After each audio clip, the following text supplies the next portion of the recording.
ನಟರಾಜನ್ ಬಂದು ಈ ಸರ್ಕಾರಕ್ಕೆ ಇವತ್ತು ಎಳ್ಳು ನೀರು ಕೊಡ್ತಾ ಇದೀವಿ.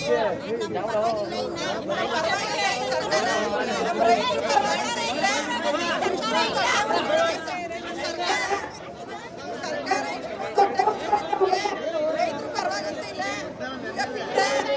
ಈಗ ಸರ್ ಬಂದು ಬಾಲಣ್ಣರ್ ಬಂದು ನಟರಾಜನ್ ಬಂದು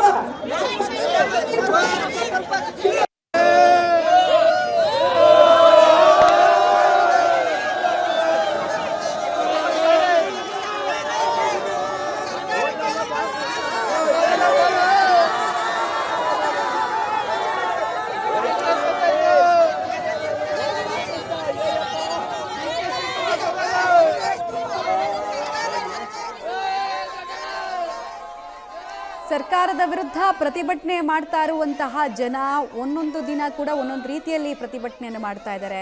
ಎಳ್ಳು ನೀರು ಹಾಲು ತುಪ್ಪ ಬಿಡ್ತಾ ಇದ್ದೀವಿ, ಸರ್ಕಾರ ಇದ್ದೂ ಇಲ್ಲದಂಗೆ ಆಗಿದೆ ನಮ್ಮ ಪಾಲಿಗೆ, ನಮ್ಮನ್ನು ಕೇಳಿಸ್ಕೊಳ್ತಾ ಇಲ್ಲ ನಮ್ಮ ನೋವನ್ನು ಅನ್ನುವಂತಹ ಆಕ್ರೋಶವನ್ನು ವ್ಯಕ್ತಪಡಿಸ್ತಾ ಇದ್ದಾರೆ ಬಿಡದಿ ಭಾಗದ ರೈತರು. ಅವ್ರು ಹೇಳ್ತಿರೋದು ಇಷ್ಟೇ ಸಿಂಪಲ್. ಈ ಪ್ರತಿಭಟನೆಗಿಂತ ಅವ್ರ ಮಾತಲ್ಲಿರೋ ಅಕ್ಷರಗಳು ಸ್ಪಷ್ಟ.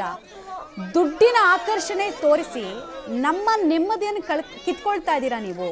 ದುಡ್ಡು ಏನಕ್ಕೆ ಬೇಕು ನಮಗೆ? ಏನಕ್ಕೂ ಬೇಡ ನಮಗೆ, ನಮ್ಮ ಭೂಮಿ ನಮಗೆ ಕೊಟ್ಬಿಡಿ, ಒಪ್ಪಿಗೆ ಇಲ್ಲ ಅಂದಮೇಲೆ ಯಾಕೆ ಒತ್ತಾಯ ಮಾಡ್ತೀರಿ ಅನ್ನೋದು ಇವರೆಲ್ಲ ಮಾತಾಡ್ತಾ ಇದ್ದಾರೆ. ಇವರೆಲ್ಲ ಯೋಜನೆಯ ವಿರೋಧಿಸ್ತಾ ಇರೋರು ಹೇಳ್ತಾ ಇರುವಂತಹ ವಿಚಾರ. ಆಮೇಲೆ ಇವರು ಜಿಲ್ಲಾಡಳಿತದಿಂದ ಹಿಡಿದು ಹೈಕೋರ್ಟ್ ತನಕ ಪಾಪ ಆಕ್ಷೇಪಗಳನ್ನ ಸಲ್ಲಿಕೆ ಮಾಡ್ಕೊಂಡು ಬಂದವರೆ. ಯಾರಿಗೂ ಇಲ್ಲಿ ತನಕ ಉತ್ತರ ಸರ್ಕಾರ ಕೊಟ್ಟಿಲ್ಲ ಅನ್ನೋದು ಇವರ ಬೇಸರಕ್ಕೆ ಕಾರಣ. ಅಟ್ಲೀಸ್ಟ್ ನಮ್ಮನ್ನು ಮನವೊಲಿಸ್ಬೇಕು ಅಥವಾ ನಮ್ಮ ಹತ್ರ ಬಂದು ಮಾತಾಡಬೇಕು. ಯಾರೋ 10 ಜನನ ಕರ್ಕೊಳ್ತೀರಿ, 80% ರೈತರು ಅವರೇ ಅಂತ ತೋರಿಸ್ತೀರಿ, ಹೆಂಗಿದು ಅಂತ ಕೇಳ್ತಿದ್ದಾರೆ. ಇದೆಲ್ಲವೂ ಕೂಡ ಸಾಂಕೇತಿಕ ಆಕ್ರೋಶ ಅಷ್ಟೇ.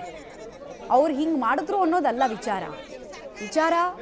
ದುಡ್ಡಿನ ಆಕರ್ಷಣೆ ನಮಗೆ ತೋರಿಸ್ಬೇಡಿ ನೀವು ಅಂತ. 2 ಹಸುನೇ ಕಟ್ಕೊಂಡಿರ್ತೀವಿ ನಾವು, ಪರವಾಗಿಲ್ಲ, ಹಾಲು ಕರ್ಕೊಂಡು ಜೀವನ ಮಾಡ್ತೀವಿ, ಬೇಡ ನಮಗೆ ಕೊಡಲ್ಲ ನಾವು ಭೂಮಿ ಅಂತಿದ್ದಾರೆ ಅಷ್ಟೇ.